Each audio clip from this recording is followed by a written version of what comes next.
Hello, I'm Mario Toneguzzi with Retail Insider. Joining me today is George Minakakis, who is CEO of the Inception Retail Group and author of the new Bricks and Mortar Future-Proofing Retail book. Thanks for joining us today, George.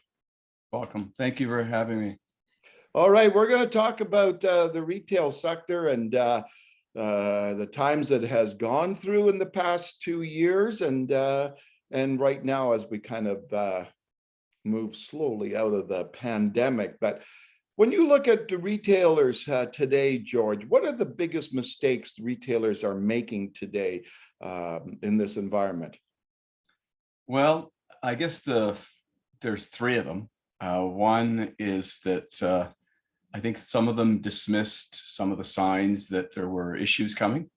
The second one being that I think some of them may have bought into the idea that the snarled supply chains were going to somehow resolve themselves, and they didn't.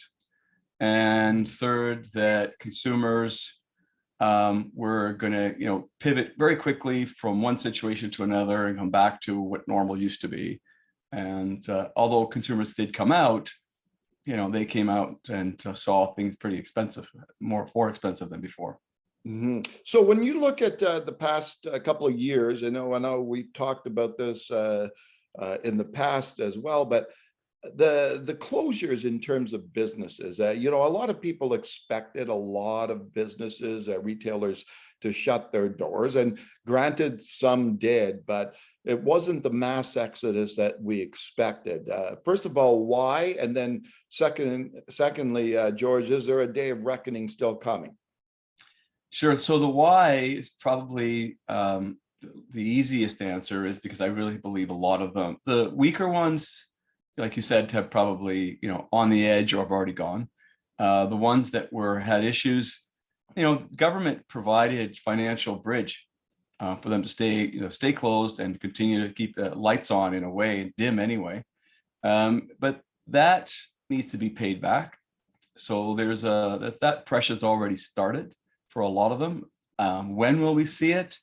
I think right now with inflation and higher rates and how that positions consumers to shift the gears as well from, we've been buying a lot of discretionary goods since the pandemic started, right? So we went from services discretionary, and now we're moving back to services, but all of a sudden, inflation is much higher. And the competitive landscape is changing. Consumers are going to start paring back, and everything from gasoline to groceries are much higher or shrinking. So I hope you don't mind me saying this. I was at a grocery store. I bought 2 steaks for $46, by the way. Yeah. And then I walked down the meat section, and there was a package of 5 steaks, literally, Mario, razor thin for sandwiches. I don't know how they even offered those up as steaks, but that was $19, and I thought, holy cow, this is not only shrinkflation. Obviously, the grocery stores are recognizing changes are happening. You're seeing more private label products coming up in grocery stores to try and manage costs. So that I think that day of reckoning is coming over the next few months as retailers start repositioning themselves, because they're feeling the pinch in terms of cost of goods, transport, and all other factors that are hitting them financially. And they're going to start raising prices, but in order to raise prices, they're going to have to be far more competitive and aggressive in the marketplace. I think that will be the dividing line in terms of what happens next. That'll be and I guess that's the one of the biggest challenges the retailers face these days is the inflation, right? Because inflationary costs from their end, in terms of fuel, energy, all that type of stuff, supply chain, issues. How long can consumers keep up with this? I'm thinking of gasoline, right? And in certain parts of the country, it's $2 a liter plus, right? And it's just on top, and you mentioned meat, and just on top of everything. One is the day of the consumers just saying, boom, I'm done. I've got to step back and stop spending, right? When's that coming? Well, look, let's just put it this way. 60% of the Canadian population has already said that they're feeling it, Yeah. right? And that's, you can't, if they're feeling it already, then the middle or better middle class of Canadian society is going to feel it soon as well, because interest rates are going to take a bite into them, and stock prices diving also, it takes a bite into their retirement plan. They're going to be more careful. The 60% of consumers who are already tight have probably very little savings from what we know, Yeah. right? And so they're already being careful. We can't depend on a growing economy on only 40% of the population. You need everybody participating. So I think that this is another tipping point here that's unfolding. Yeah. And what industries are susceptible, I guess, in terms of the retail sector? Like, obviously people have got to spend money on food and gas, and some of these things are the necessities of life, but they're going to start cutting back on, hey, do I really need this new shirt, right? I need the brand. Yeah. Yeah, I think that's the key point, Mario, is what will give in. And the car industry obviously already they're down, not only because consumers aren't buying them, but they can't get cars, may have cars available. They don't have cars available. So that's one thing. But let me put it this way. I saw department stores have been performing well, right?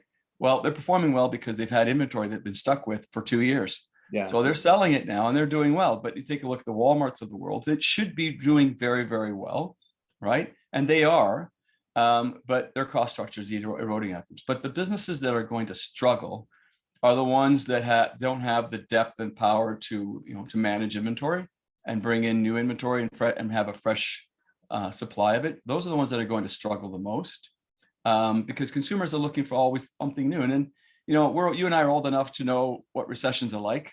Yeah. And this is no different. Businesses slow down, but there are businesses that are recession proof. So when you look at what I'm wearing here, right, this is a recession proof industry because it's a need. Yeah. Right. Your prescription changes, your eye changes, you need a new eyewear. It's safety, right? But you're going to put off other things. So you may not buy as many pairs of shoes as you would have before. Right. And I think that the apparel sector may feel it. They may not think that it is there, but it's going to happen. Yeah. And I see anything that furniture, and appliances, that'll be interesting. But every time there's a slowdown, what you'll notice in the furniture industry, they put up a lot of sales and a lot of cheap financing to make product move.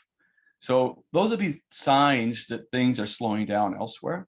And I think that's and pay as you go, pay now, buy now, pay later. That should be interesting to see how that lasts and what kind of impact it'll have on retailing. I think that 60% of consumers who may use that, they'll use it out of real necessity, not because they want to. Yeah. One of the other issues facing the retail sector and the retailers themselves is staffing and labor shortages. And it's one of the big issues that it's out there. Canadian Federation of Independent Business just again the other day with its business barometer indicated that's the #1 concern for small businesses across Canada. What impact is this having? First of all, George, can you talk about the why? Why is this sector facing, I know it's across the board, labor shortages, but it seems to be more acute in this industry. And why is that? Well, first of all, this is an industry where you have a lot of part-time casual employees, right? And depending on the province, for example, you can have minimum shifts and you can cancel a shift with minimum hours. Yeah. Right. So that is discretionary work, right? And a lot of employees don't want that anymore. They want more stability. They want to find somewhere where they can be confident that there's a pay that's going to be consistent. So they need that. So I think that's one element. I know that's one element that retailing, in general, from traditional retail to restaurants, have been facing for years. But I've also been through situations in the past, Mario, where there has been a shortage of employees. and because something else has opened up or some pivot change has occurred in the economy that has shifted that. But things do come back full circle, and people will go back into the industry. And if you have a recession-like impact where there are layoffs in other categories, people will shift back to traditional retail. So right now, yeah, there are challenges there. But the other part of it is that our immigration, we've had a lot of immigration over the years. Immigration slowed down a fair bit during the pandemic. So you've got a lot of workers that did not come into the country, and I think there's a catch up there as well. So that being said, I think those are the issues. But ultimately, if I'm going to work in retail or in a service sector somewhere, I got to feel good about it. I want to feel confident that it's a paycheck and that it's good. The business is going to be around for some time. And look, warehouse work is not easy, but it's more consistent work. Yeah. And I think that's the trade-off right now that's occurring. Okay, super. Let's talk a little bit about kind of 4 pillars, I guess, that you've identified as kind of going forward of what the industry and retailers should be doing. The first you label as being street smart. What does that mean? Explain that for me. So being street smart means that you are in tune with the marketplace, and that you understand how to compete in the marketplace as it evolves. Right now, I'm telling people, look, you got to have technology, and you've got to have grassroots grasp of what it's going to take to win. And it's going to mean that like in the mall background that you have, that a retailer is going to put up a sign that says today only, 20% off. Yeah. That's being street smart. And, because you see that, the traffic days, your volume may be down, you're going to have to take some shifting there in terms of to drive traffic into your locations. So that's being street smart to me. And what about, you just mentioned briefly, technology. So retailers have to be tech driven. Well, I mean, I don't know if there's a retailer out there, Mario, without a website, God help them. Right? And it better be a good website too. It better be a good website. It has to be engaging. It has to be reach. It has to have reach. It has to have the ability to create transactions quickly. It can't be a slow one. And you want to create a website that's a page turner. Otherwise, you're just sitting steady at the first page. And consumers are going to spend a lot of time because of what's happening browsing. Yeah, because they're looking for value. So technology is in your favor, but technology is not just a website. It's your digital marketing, how effective you're at it, and how can you trace and target customers? What kind of customer database do you have? Is it current? Make sure you're not breaking any privacy laws. Yeah. And if they're current, you can reach out to your customers. So to me, it's being very, very active with all digital assets that you've got to your disposal. Okay, super. And the third pillar is being customer obsessed. So I have this triangle that I drew up that if you see, I'm dressed today, I've got a presentation to do. We're talking very much about being customer obsessed. And so in the triangle, I have customer service at the top. Mm-hmm. On the other end of the triangle, I've got customer experience. And the third one, I've got customer expectation. So let me just tie it together.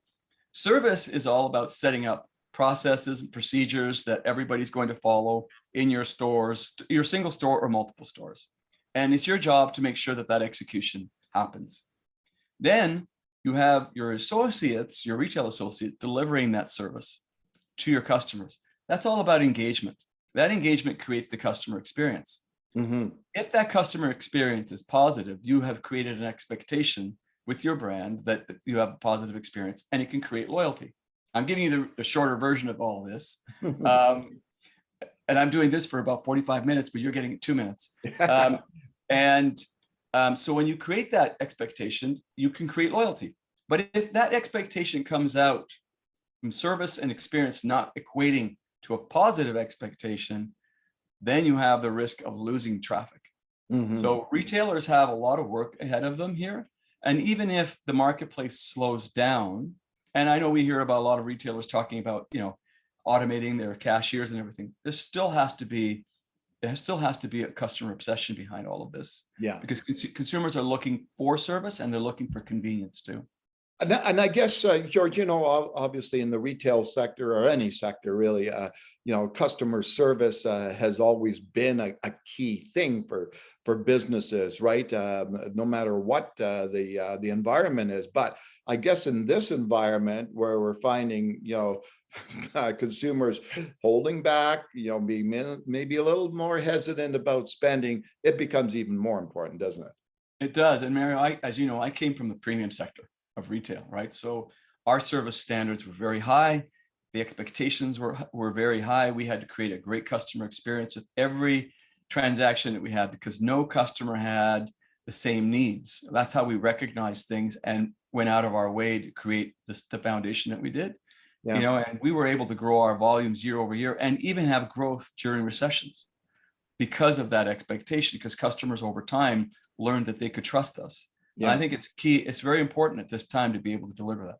Okay, and the last pillar, you talk about retailers being bold innovators. What does that mean? Well, look, if you take a look, who are the bold innovators out there, right? Apple, Amazon, Nike, Lululemon, right? They are bold innovators. And what do they got? They got great growth, trusted, loyal customers. Apple will put out a new phone into the new camera version, and everybody wants to trade up their phones. Yeah. So that is bold innovation is, what's new. And it doesn't necessarily mean it's technology, but it could be a service. It could be a product. It could be a design change, right? Mhm. All of that plays into building that relationship and trust with customers over a period of time. And without those four pillars, I basically think you have nothing. And you've got to work them every day. And I know senior management teams who are successful at what they're doing, they're using these four pillars continuously. All right, super. Well, thanks, George, for joining us today. Pleasure to be here, Mario. Thank you for having me.